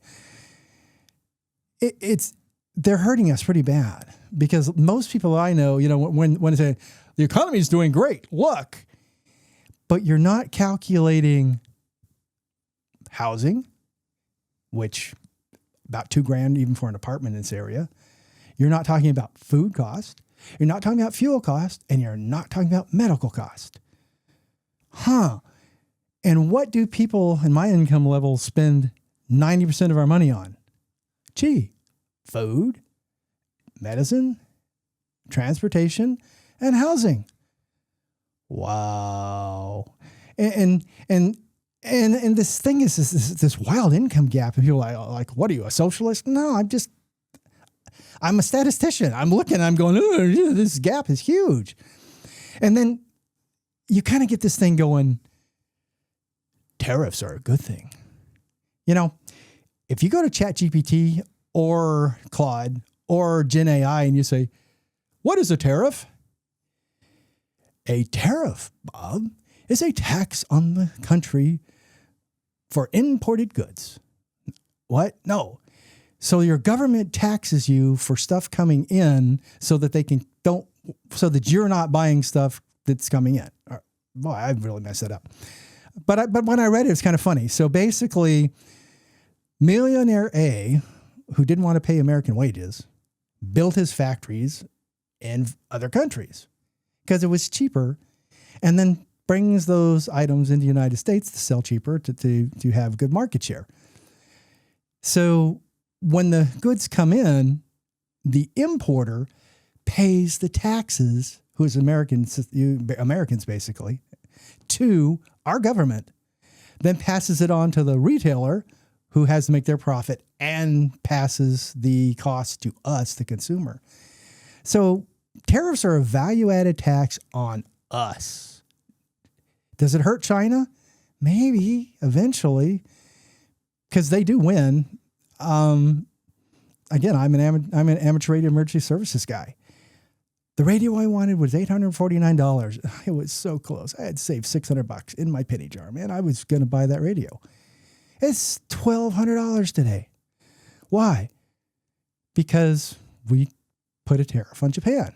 Now, I'm confused with all the court stuff, everything going on with tariffs. But, Supreme Court, you got to give the money back. Yeah, but it's never coming back to me. It's not coming back to us. So it's like this whole game where that no matter how hard you work, it just seems like certain people hold all the cards. Right. And so what's it leading up to? What's that leading up to that would why does this come into your mind when I ask you what if there's something you're anticipating as far as being prepared for an emergency? I don't know. I guess it's because I grew up with a lot of dystopian novels. Isaac Asimov, you know, and Tolkien and Heinlein. Well, not talking about Heinlein and others. And there's always a certain storyline where basically the corporations take over the whole world. In fact, I think there's Alien Earth now or something like that that's, you know, out there, and that corporations take over everything. It's all about profit, and there's nothing but rich poor, period. And yeah, you keep going, but you only have what you're allowed to have by whoever is the big person with the money. They permit you to live. They permit you to eat. They permit you to work. And if they don't, then you don't. Or you go underground, like Demolition Man, you know, a long time ago. Kind of a fun movie if you've never watched it. And do I believe in all that stuff? I try not to. I just kind of like go, you know what? If I do try to worry about stuff, I'll go nuts. Is there ever a possibility that our infrastructure could crumble, that people could, in fact, be in a zombie apocalyptic state? I hope not. I don't rule it out, but I'm not a total fanatic about it. I mean, I'm talking to you, and half the people that I know at church are probably going, I'm not talking to Bob anymore. He's a lunatic. And I am a lunatic, but not as bad as you think. Well, I was going to say that earlier is you said that I like that you said that there's no such thing as common sense, because I get what you're saying there. And the other thing that I have been that I have resolved that I'm going to try and not use anymore is the word extreme. It's like, you're an extreme this, or you're an extremist, you're an extreme person about your religion or your political beliefs or whatever it is. And I don't really think that's a thing. No, I think that it's just different. And I think that it renders, I think so. It can render an extreme result, but that doesn't mean that the belief is extreme. No. And it's interesting. It can render a result that you're dissatisfied with. Right. So and maybe very dissatisfied with. Yeah, but at the end of the day, it's different. And we treat it like it's this outlier thing. Oh no, not anymore. We treat it as though it's almost we're enemies. Well, yeah, and that's what I'm saying is that we call it extreme simply because we've established what is not extreme, and anything outside of that is extreme and therefore our enemy. But the paradox of that is what we've established is not extreme could be extreme. Now, could have been extreme. Now you're speaking my language, Bob. And I see that. So, so politically, I'm talking in this forum, you should not know which way I lean. I mean, I truly hate everybody equally, and you look like in the state of Missouri coming up this November. So whenever you're watching this, it's June 2026. So this November, there's going to be 3 initiatives on the ballot. One of them is Amendment 3. One is Amendment 4. One's Amendment 5. Yay. And again, your mental, your self-reliance, your preparedness, you still need to be involved in politics, not necessarily protesting on a street corner. That's your right. I mean, I served 31 years, so you could do that. Stay out of the road, though. That's fine. But read what these bills are going to be, or what the amendments are trying to put in place, and try to find the why behind them, and listen to the language. Back to our echo chambers on our social media. For example, Amendment 3 is abortion. What happened with that? Well, most of the states in our country, they had provisions for abortion. Missouri was one of those that was really, really let's just say anti-abortion. I mean, they're really strict. Even in our church, it's not as strict as Missouri was. I mean, health of the mother, viability of the child, and the doctor, basically doctor's recommendation or the needs basically. And so we have 3 cities that are very powerful. And that would be St. Louis with St. Louis County, and Springfield, lots of colleges, and of course, Kansas City. And anytime there's a political issue that leans one side of the line, let's say the more liberal side, left-wing side, whatever, as opposed to the right-wing side, it's usually decided by those 3 cities. And so why it appeared at this point in time was pretty much because of some things that the administration did when it came in about abortion, And about 400,000 people signed petitions, got abortion, Amendment 3 put on the ballot, and then it was voted on, because that's kind of the way our Constitution works right now in Missouri. Interestingly enough, depending on where you read, it was 53% said yes, 47% said no. I swear when I looked at it before, it was more like 49.5 said no and 50.5 said yes, But it wasn't overwhelming, but a majority did in fact vote for the abortion stuff.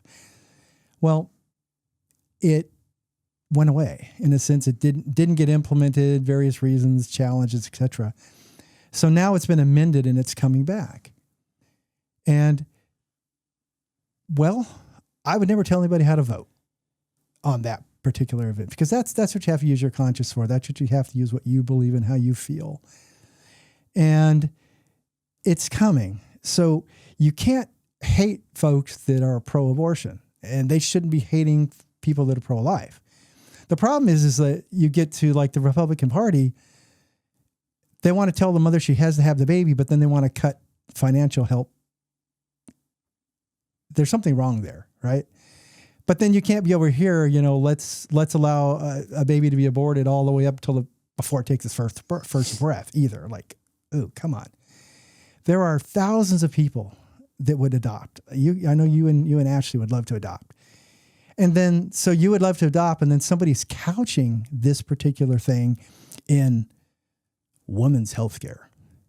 Nobody's ever said a woman can't get health care. I mean, you can still get breast exams, mammograms, and everything else. Well, woman's reproductive care. Nobody has said anything about no prenatal care, postnatal care, and anything you need. Reproductive rights. Bingo. Say it what it is. We're talking abortion. Quit couching it in stuff designed to sound something that it isn't. And that's your reels. That's what's happening. Mm-hmm. Now, you can take any type of direction you want to go, Oh, it's cheaper to pay for an abortion than it is to raise a child through the system. Oh, geez, ouch, that's harsh. Hey, mom, instead of aborting, there are people who would love to adopt, carry the child, have the baby, and somebody will adopt and love and raise the child. We don't look for win-win solutions. And I'm a Covey fan years ago, Win-win doesn't mean compromise. It means you and I find a solution that we both like. That takes work, and people aren't willing to put that work in. Not in state government, not in federal government, often not even in councils. It's always, I win, you lose, you win, I lose, and which is lose-lose for everybody. In retaliation to Amendment 3, there's Amendment 4, which is, we're not going to let you just have 400,000 signatures and have it go on the ballot immediately. Now we're going to do it by congressional districts. Read it because, Bob reads things and sometimes his mind is slippery, but this is how I read it. So it essentially is a lot like the Senate that we have in our country. Like Rhode Island is itty bitty and it has 2 senators. California is big and it has 2 senators. So it's almost like every congressional district has to pass it before it gets on the ballot. And then it gets on the ballot, it gets voted for. And of course you can still have, Kansas City, Springfield and St. Louis, flood it and pass it. But the chances of it making the ballot become really, really slim. So you have to make a decision. Do I want to learn about it? Do I want to vote on it? And then you have the one that I would kind of say, this is the only one I'll tell you how I'm going to vote for it. No. Okay. They want to do away with state income tax. We're not Florida. Okay. If I start in St. Augustine, you know what? There's a beautiful fort. There's a castle. There's beaches. If I keep going down the coast of Florida, there's Cape Kennedy, there's Daytona, there's Huntington Beach, there's Fort Lauderdale Beach, Miami Beach, Key Largo, Key West. Go up the other side, there's the Everglades. Go a little further, there's Tampa, Busch Gardens. Go in the middle, there's Disney World, MGM, SeaWorld. My goodness, go up further, there's Panama City beaches, the most beautiful beaches in the world, pretty much white sand. They have tourists. We have Branson. Come on, folks. And so how are they going to make it up? So if you're listening to this, I'm holding up 10 fingers. If you take away 4 fingers on my left hand, that's state income tax. If you look at the two fingers on my right hand, my pinky finger and my ring finger, that's sales tax. So the way I read this, and I could be totally wrong, and it's okay if I'm totally wrong. Vote your conscience. I will not stop loving you one way or the other. But the way I read it is they want to take sales tax and use it to fill what they're going to not take deficit, away. yeah, the deficit. So what happens? You're somebody that makes $100,000 a year or less. Everything you buy now in our county is 8% sales tax. Everything now goes up to 16% to 18 to 19% sales tax. So for every $100 you spend, you lose almost $20 to pay for the privilege of living in the state of Missouri. They also want to make it so that, like, I'm bad.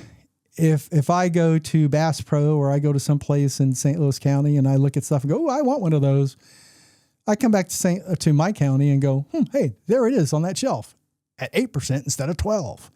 Yeah, I don't buy at 12% unless I have to on the other side of 270, right? So there won't be that option.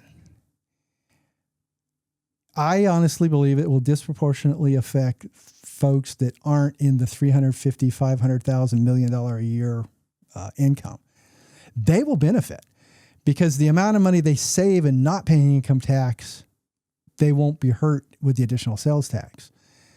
But folks that are only paying, let's say, $4,000 a year in state income tax, I can see that state tax or that sales tax bumping up to $8,000, $10,000 a year just in the sales tax and because we're going to buy food. We got to pay for mortgages. We got to pay for insurance. We got to pay for healthcare. We got to pay for everything. Everything will be taxed. And it's like a tariff on Missouri citizens. So that's how I see it. If Bob's wrong, Bob apologizes. Please don't send hate mail to Kevin and hunt me down. But understand what's happening out there. I mean, even our church leaders have said many times, be active, but be respectful. Read the issues, study the issues, and then vote your conscience. And you don't have to know how somebody else is voting.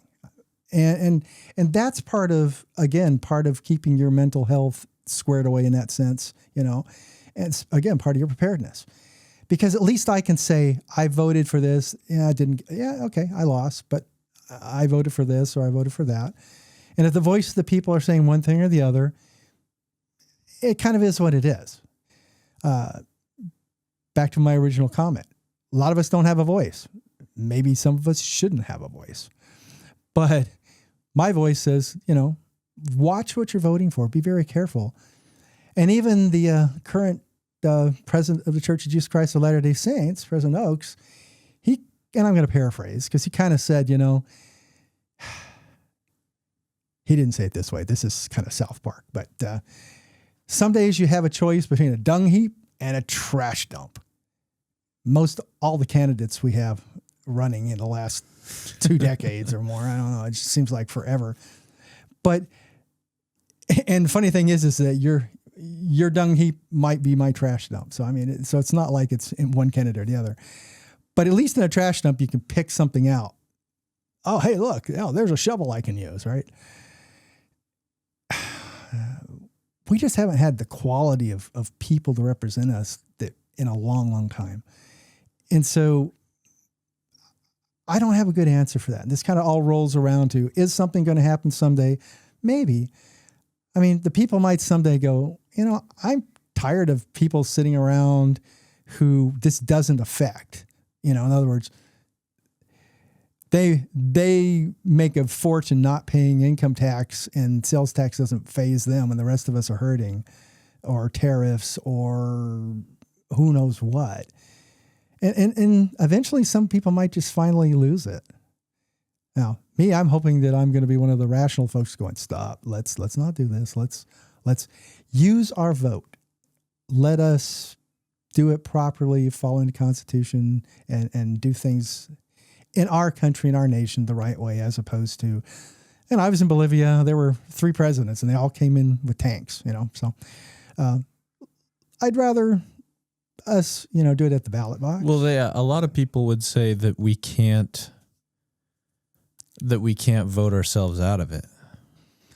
Yeah, I get that. I'm trying to have a little bit of hope that we can, because, I'd hate to think that the only way to get out of it is to water the tree of liberty with blood, right? You talk to some folks that are, really, they're hill to die on's the Second Amendment, and that's the reason it exists. Right. Okay. You do realize how messy a civil war is, right? It's so much nicer if we can just say, hey, hey, Muskrat, maybe some of that money that you're doling out to everybody could be used to actually do something good. I don't know. And again, I don't hate on people who make money. I've tried, I failed, I tried, I failed, I tried, I failed. Now I work for somebody. Okay. It is what it is. But, it's okay. I really wish I could remember where I read it. I know it's somewhere if it's in the Book of Mormon, or it says, if you seek for riches, do it so that you can use that money to help.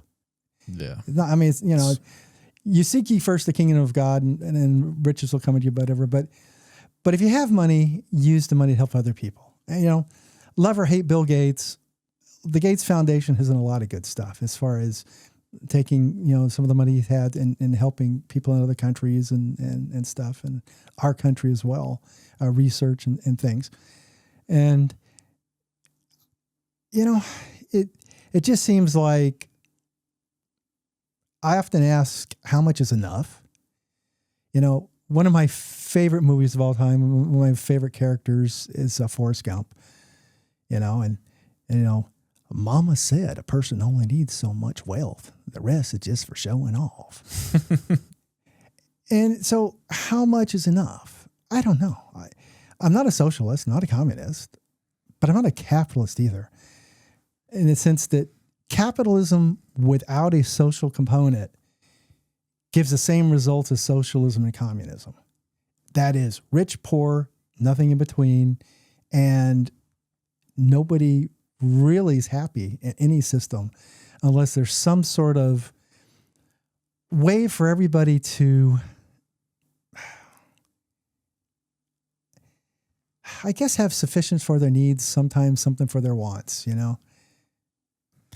I just had this conversation yesterday with my dad, and I told him the same thing, is that, people, it bothers me that when you say that you're not a capitalist, that people automatically assume that you are a communist then, as if those are the only two options, or even a socialist or whatever. But I told him, I learned that was there's a key difference between how Jesus runs the kingdom of God and communism, because Jesus is accused of being a communist all the time. People think that he's, that he is a communist and that he taught communism. Sure, yeah, sure. And, but there's a key difference, and the key difference is communism is essentially Satan's plan. His is force everybody to be equal, force everybody to have equal things. And Jesus is to choose to make all things common among people. Sure. And that goes back to what I said at the very beginning, that the bar, you said you don't know what what is enough. What is, if everything's equal, what is that quality of life? What is it all, what's it look like? And I don't have that answer either, but what I have come to find, the burning feeling in my bosom as of late is that it's way, well, I shouldn't say it might even be higher than we think.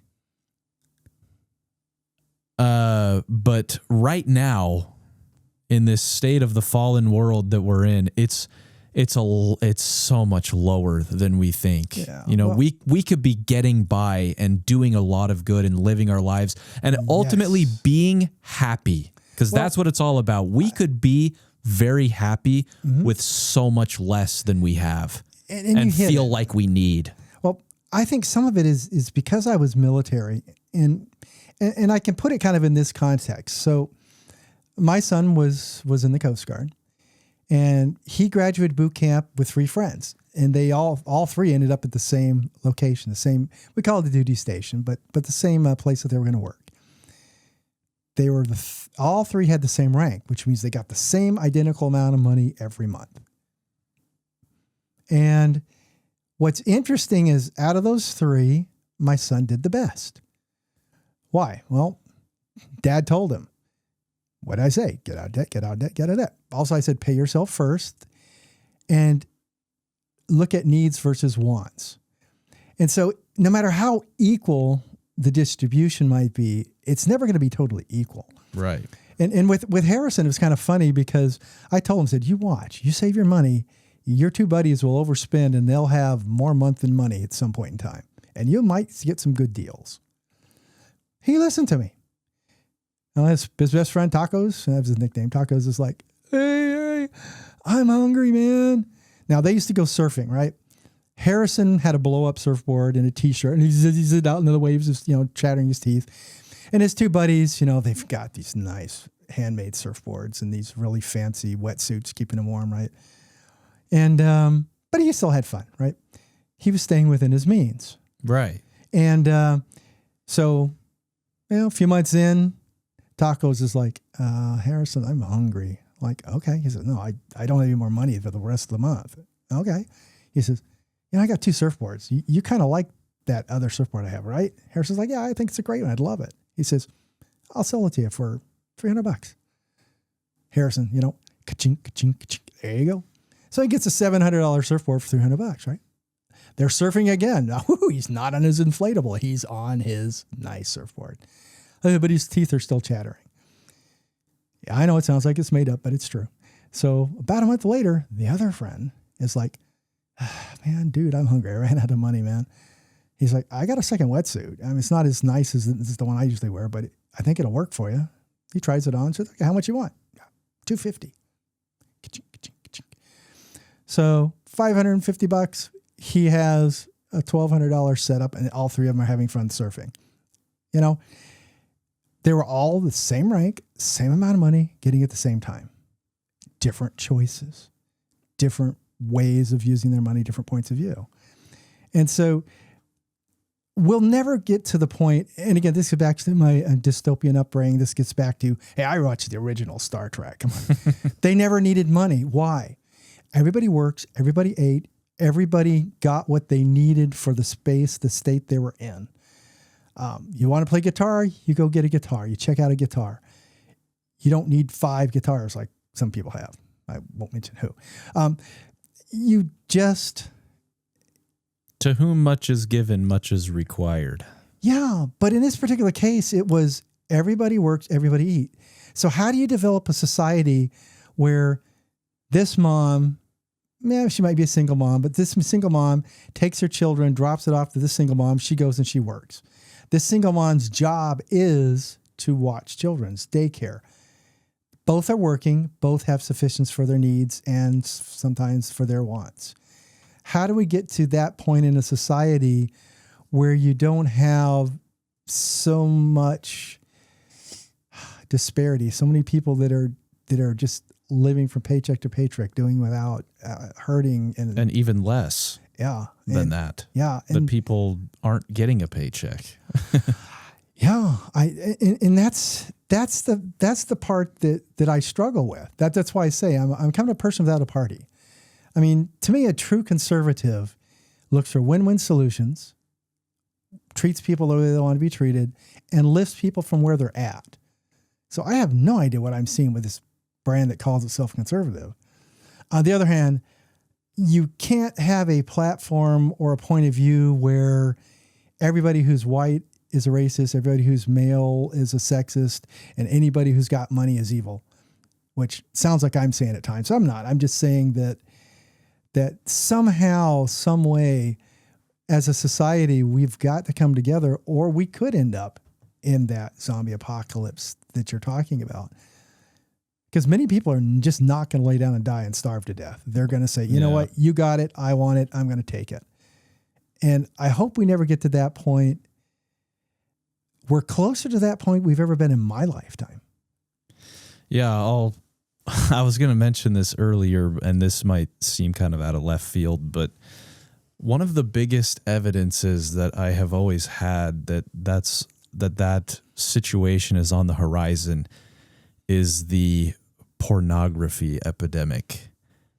And that's because that's like one of the biggest industries in the world. Oh, yeah, yeah. All of our money is going toward pornography. Yeah, when I first came to St. Louis, I'm telling you, I worked for a company that had a wholesome internet service provider, IPS or ISP. I mean, it was all wholesome, and they were barely making money, and they would not allow any porn sites on their server. And finally, one of the CEOs, one of the owners, is like, whatever, and they let it in. They blew up overnight with feed money. The beast, and then he rewards you. Yeah, and then they sold it and retired. But here's the problem. I mean, everybody recognizes, well, not everybody, but many people recognize the obvious issues with pornography. It's a detriment to society. But the thing that I feel like people also don't appreciate enough is the fact that it doesn't do it. Not only is it a detriment to relationships or whatever, but it doesn't do anything for society. We're pouring all of our money into something that doesn't grow me crops. It doesn't build me a house. It doesn't give me water. It doesn't feed me. It's something that does nothing for society. Kevin. And that's where all of our money's going. Kevin, it's a Facebook reel. Uh-huh. It's a fantasy. It's the Facebook reel. It's just something that... Yes. It's entertainment, which ultimately doesn't actually do anything for human survival. Well, no, actually, it's contra... And not only does it not do anything for it, it hurts it. There you go. It does. It's detrimental because you get the male population looking at the normal females that aren't dolled up and perfect lighting and everything else. And then they're like, I'm not attracted to her. She's not pretty enough. Yeah. The detriments of pornography is an entirely separate conversation. Yeah. And I've read a whole bunch of stuff on it, and it really, but that's why I feel like the dystopian thing is coming, because I just it's algebra. Like the society can't continue on like this. If you're pouring all of your money into something that doesn't that doesn't give you survival necessities, then the mathematical outcome of that is but you're going to start dying. A lot of stuff doesn't help survival. I mean, hopefully me talking about emergency preparedness a little bit here, or preparedness, can help survival. But in general, a lot of stuff going on now doesn't help survival. I'm telling you, artificial intelligence, AI isn't going to help survival. And you get pushback going, okay, my mama was a telephone operator who went, hello, and plugged people in, got it. That's all gone. She was a typing pool. Now, got it. That's long gone. You have to adapt and change. But I laugh because it's like, okay, so you got these huge data centers. You have noise pollution. They're putting off tons of heat. They're using tons of resources. But aren't these the same people that told us that we had to do without, use electric cars, and all kinds of money was spent that never brought us anything except for promises of energy independence? Scratch. And what good is AI going to do? So it's going to do great. It's going to do this and this and that. It's going to cut down in waste, fraud, and abuse. Okay, how? It's got to learn from humans. I mean, it's got to learn from okay, whatever. But yeah, I think what's going to help us in the long run is getting our humanity back. And it's going to be tough because it takes two people to fight. If one person doesn't fight, there's no fight. But the algorithms definitely keep us at each other. Yeah, and I've said this a million times, but I am 100% convinced that Satan Satan wants people angry, and that's it. Well, of course. It doesn't matter. And that's the thing, is that we try to justify, both sides try to justify their anger in the name of truth. And they're like, we got to be angry about this sometimes because, the truth depends on it and blah, blah, blah. And I'm like, dude, if you're angry, you're losing. Exactly. If you're angry, I don't care about whatever it is, whether your car broke down or whether you're fighting with somebody online, whether it's, whatever it is. If you're angry, you're playing for Satan. And, And we're all guilty of it. I mean, we were all lose it. There are times where, like, I try to talk about, oh, Bob sounds like he's really prepared. He also sounds like a lunatic. Well, yeah, I can get angry sometimes too. And it's like, but a lot of it becomes a frustration. I think many people are frustrated. Yes. We're not sleeping. Why aren't we sleeping? Because the reels are rolling through our mind and we're getting angry about stuff. And then sometimes that stuff is running through our minds and we're not sleeping. I don't know. We're looking at screens right at the time we turn out the light and it's still burned in our eyeballs. If you see something 3 times and it's loud enough, you believe it's true, even if it's not true. I don't know. Whatever the different cliches that have been thrown around for decades, it kind of, I mean, it is what it is, but we have to be smarter than that. And I don't know how we get there. Well, and I want to change that word because you start connecting the dots and then you become the conspiracy theorist and you're like, oh my gosh, it's all connected. And I think it is. Like it's well, founded by Satan and his tendrils have touched every aspect of life, but I don't know if it's about being smarter as much as it is about being just more faithful. Simply more faithful in the fact that God, because that's the thing about the gospel of Jesus Christ, is that it's tough and it's, many, many times, more often than not, it's not very logical. And maybe you seem that you're not well read or you're not up to the argument, but what it is simple. The gospel of Jesus Christ is very simple and it is the answer. You'll never be able to convince anybody that the gospel of Jesus Christ is the answer on paper, because according to what we know and what the experts, what all the universities and all the politicians are talking about, it's like, how is praying gonna do X, Y, Z? How is, going to church or whatever? But the truth is that it is the answer. The simpleness, the simple things behind the gospel of Jesus Christ, I truly believe is the answer to this horrible, complex, crazy thing that Satan has devised. And why do you think we try to set the example and such? But yeah, even scientifically, a lot of it, like prayer. What is prayer? Prayer is, again, getting outside of yourself. Prayer is trying to develop an attitude of being thankful as opposed to whining about what you think you don't have. Right. Prayer is also a form of focusing your thoughts, stilling your mind. And, one of the things that we do in our Doctrine and Covenants, section 9, verse 8 and 9, studying out in your mind, verse 8, right? Studying out of your mind is more than, I'm thinking about it. No, literally put in the work.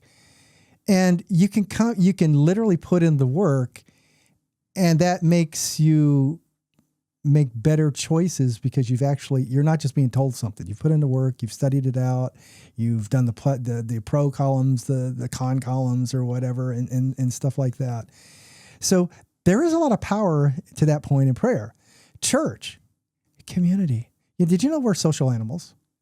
Even though some of us are pretty grumpy and curmudgeons, and we kind of like antisocial. But I'm the guy that if you were going west, I would be on the hilltop on lookout, watching the front, watching the back, willing to protect you and do whatever it took to make sure you got where you're going. I might not like to be in the crowd because I'm not a crowd guy particularly, but there is a social need. And so the church does feel kind of that a social component. So you don't want to distill the spiritual part. That's critical. But even if you said, well, what is it? Well, scientifically, it's focusing your mind. It's your humanity, having compassion for others, and it's community. So yeah, so whether the politicians like it or not, and it's really weird because you see both sides going back and forth about religion and such. But there is a great need that if more of us embrace the gospel, not necessarily the church, but really the gospel, love God with your heart, might, mind, and strength. And how do you love God with your heart, might, mind, and strength? When you're in the service of your fellow beings, you're only in the service of God. You serve. Love your neighbor as yourself. If you love yourself, then you can love your neighbor. And so a lot of that not loving ourselves, the deprivation, the I can't make it, the I'm not worth anything, gotta stop. Yeah, it affects everything. Your relationship with others. And I wanted to say that the beauty of all of that, of prayer and of church and these things, is that you don't have to be a philosopher. You don't have to even know anything that you just said in order to reap the rewards from it. No. It's like you can just pray and you can reap the rewards even though you don't understand scientifically the process in which you're reaping the rewards. You can just reap them. And that's why maybe we do, maybe it is to our benefit. It's certainly, I like to, study those things, overanalyze those things. And I think that a deep intentional study of gospel topics and things can be beneficial, but that doesn't mean that I don't understand that I don't have all the answers, and that that it's still the simpleness of it, of just doing what Christ told us to do. That's, you don't have to know why or how it's going to solve the problem. You just have to have a testimony that it will, because it's just like everything else. It's like, if you want to try and figure out the whys and the hows behind it, I think that's a good exercise, but it's not. You don't even have to know all that. You never will. No. If you feel like you need to understand it before you do it, like that's going to be. They don't never do it. They'll never do it. Yeah. I mean, and that's the thing that I'll tell people sometimes. It's like, just do it. That's the fastest way you're going to learn, first of all. Yeah. But I mean, again, back to kind of a point. What if it's not true? Okay. I was a better person. I saw somebody with a need, and without being compelled, without thinking I'm going to get a reward, I went over there and said, can I help you load that into your truck? Can I open the door for you? You look like you're having a bad day. What's going on? Can I listen to you? And that's what I wanted to say, was that it doesn't matter how much you study those things if it doesn't make you a more Christ-like person. If it doesn't change your behavior, right, then it doesn't matter how much you know about the gospel, or it doesn't matter, because that's the thing, is we like to think that, people are like angry about people saying stuff like that the gospel is going to can change the world, and you can change the world by, just helping a friend or doing these small and simple things, because they're like, it's not solving it. And I'm like, dude, I think that's because people just don't believe it. I think that's because, for the most part, people don't actually change their behavior and do those things. But it's intentional. See, and that's the thing, Kevin. So it's intentional. There are times like I may not be in a great mood, but let's say I'm going to order food somewhere or whatever. I'm dealing with someone who may or may not be the best server, right? Instead of telling her how bad she is, I just say, hey, thank you. I really, really appreciate what you're taking care of me. And sometimes people themselves are having a bad day, and just a kind word can change that. And it doesn't have, yeah, I mean, we of all people who have a testimony of Jesus Christ or a belief in God and such things, we should be the happiest, not miserable curmudgeons making other people miserable. So irrespective of a religious belief at all, kindness, we should, I don't know, just sometimes just simple kindness to someone else can change their entire day and can cascade into who knows what. And that's been kind of my goal. Just be a little kinder, be nicer. And people will ask how that fights the elites or solves the political problems of the world. And I can't tell you, but I can tell you that it will. Yep. I can't tell you how. No. But I do have a testimony that it will. Yeah. So. Yeah. Well, Kevin, we've been talking for a while. Yeah. I'm not sure how long your podcast is supposed to last, but it's been fun. I think that as you know, again, I may have just lost all my friends when they start listening to it that I did have, or maybe not. but truthfully, it starts person to person, one person at a time, and it's intentional. And that's the piece that we sometimes miss. This being kind, this being human, this being prepared, mental preparedness, if you will, it's intentional. You have to actually do it, put in the work and do it. But it's not a chore. It really doesn't cost me anything to smile and say, hey, have a great day. And that can be contagious. And that's the kind of pandemic I want to cause. Pandemic of smiles as opposed to something. And I hope that one has no cure, actually. Right. It's and it's about other people. Yep. It was my big takeaway from what you were saying is that while preparedness can feel like it's about protecting yourself or maybe even your family, it's about protecting your fellow man. I mean, just everyone. It's community. I mean, it does start with you. You have to. Well, you're the only one that. Yeah, you're the only one that can do it. Can do it yourself. You know, right. You're the only one that can choose to do things for yourself. Yep.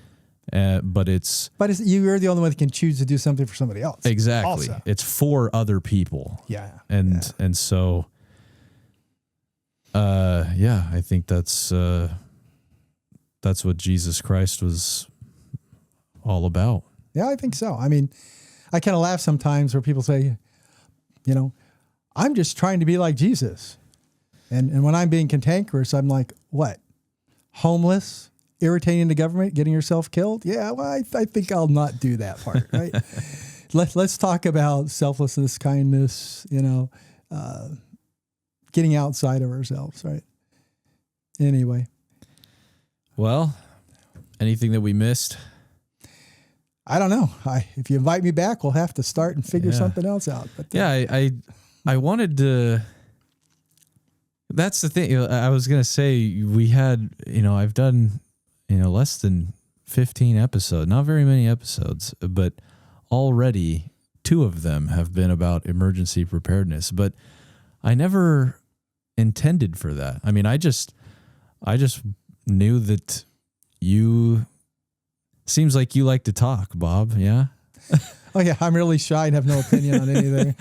And so, but that was it. I was just like, Bob likes to talk, and I like to talk, so I want to talk to Bob, and I like Bob, so let's get him over here. And I like Kevin, yeah. And let's and that's all I just want to talk to people. I want to hear more about where they're coming from and who they are, because that's the thing is like.